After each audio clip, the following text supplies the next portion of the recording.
নবম শ্রেণীর প্রিয় শিক্ষার্থীরা, তোমাদেরকে স্বাগতম। তোমরা যারা নতুন কারিকুলামে পরীক্ষা দিতেছ, বার্ষিক পরীক্ষা তোমাদের কিছুদিন পরে অনুষ্ঠিত হবে। বার্ষিক সামষ্টিক মূল্যায়ন পরীক্ষা 2024 তোমাদের যে বার্ষিক পরীক্ষাটা অনুষ্ঠিত হবে, সেই পরীক্ষার গণিত পরীক্ষার যে সিলেবাস এবং নির্দেশনা দেওয়া হয়েছে আমি সম্পূর্ণ দেখাবো।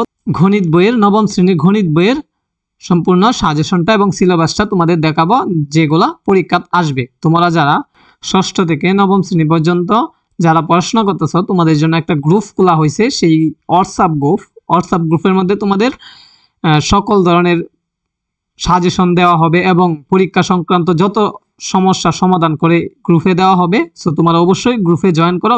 গ্রুপে জয়েন করার জন্য তোমরা ডেসক্রিপশনে লিঙ্ক দেওয়া থাকবে অথবা কমেন্ট বক্সে লিঙ্ক দেওয়া থাকবে। তোমার লিঙ্কে ক্লিক করলেই গ্রুপে জয়েন করতে পারবে। যারা না পারবা তারা এই স্ক্রিনে দেওয়া হোয়াটসঅ্যাপ নাম্বারে যোগাযোগ করলেই, আমার সাথে যোগাযোগ করলে আমি তোমাদেরকে হোয়াটসঅ্যাপ গ্রুপটাতে অ্যাড করে দেব। ওকে, আজকে দেখি তোমাদের গণিত সিলেবাস ও নির্দেশনা। পাঠ্যপুস্তকের 113 পৃষ্ঠা থেকে বইয়ের শেষ পৃষ্ঠা পর্যন্ত তোমাদের যে পাঠ্য বইটা আছে, সেই বইয়ের 1 থেকে 112 পৃষ্ঠা পর্যন্ত পরীক্ষা নেওয়া হয়েছিল ষান্মাসিক সামষ্টিক মূল্যায়নে। এখন বার্ষিক পরীক্ষার মধ্যে তোমাদের নেওয়া হবে 113 পৃষ্ঠা থেকে 235 পৃষ্ঠা পর্যন্ত। সো তোমাদের কয়টি অধ্যায় পড়তে হবে আমরা দেখি।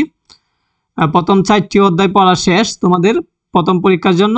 এখন নিচে যে 5টি অধ্যায় আছে, সবার শেষে 5টি অধ্যায়, সেই 5টি অধ্যায় ভালো করে পড়লেই তোমাদের পরীক্ষার প্রস্তুতি নেওয়া হয়ে যাবে। সো আমরা অধ্যায়ের নামগুলো দেখি। বাস্তব সমস্যা সমাধানের সমীকরণ, পরিমাপে ত্রিকোণমিতি, এরপর একটা হলো কণিক দূরত্ব পরিমাপে ত্রিকোণমিতি, এরপরে সুষম ও যৌগিক ঘনবস্তুর পরিমাপ, এরপরে হলো বিস্তার পরিমাপ। এই 5টি অধ্যায় তোমরা পড়বা। 113 পৃষ্ঠা থেকে তোমরা 235 পৃষ্ঠা পর্যন্ত পড়ে ফেলবা, তাহলে তোমাদের গণিত বইয়ের সম্পূর্ণ প্রিপারেশন নেওয়া হয়ে যাবে এবং তোমাদের 5টি অধ্যায়ের সুন্দর করে ক্লাস নেওয়া হবে। সো তোমরা অবশ্যই চ্যানেলটা সাবস্ক্রাইব দিয়ে রাখো এবং নোটিফিকেশনটা অন করে রাখো।